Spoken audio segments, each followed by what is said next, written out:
So we're talking a little bit about power, structure, and aim. So the three, they always have to be together, but they always have to be independent of one another, right? So the analogy that's most often used is like it's a hammer hitting a nail. So the nail itself is a structure. It can't be weak. It has to be strong so it can pierce, right? The hand provides the aim. You're showing it structure where to go. And the hammer is a third piece. It's external. That comes from behind normally.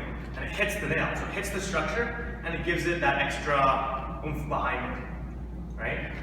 So if we think about the arm break. So I have George's arm here. From here, I have to create my structure. So this is the general structure.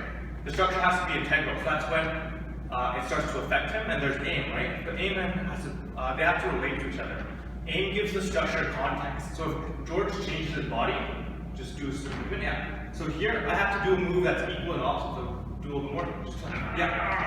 So I have to just do a little bit in order to change my structure to match his structure. So as his changes, mine also has to do little tweaks. Maybe they'll be equal, maybe they'll be something a little bit different. But from here, then there's the power, right? So the power piece is the waist turning, right? So the move itself, from here, once I have my aim and my structure, I don't try and do more of this, right? See how this?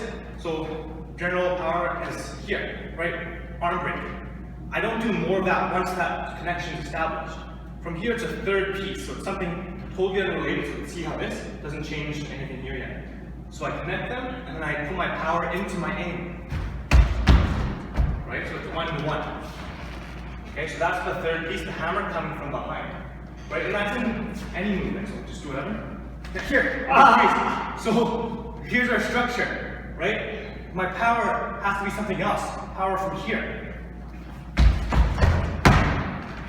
Okay? So 1, 2, 3. Power, structure, aim. Okay.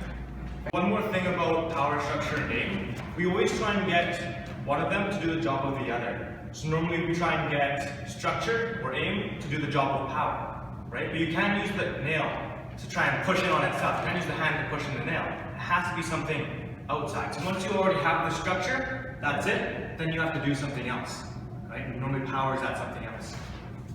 So from an example in the form, once we have this structure here, so this is brush knee, right? Brush knee in general, here, okay?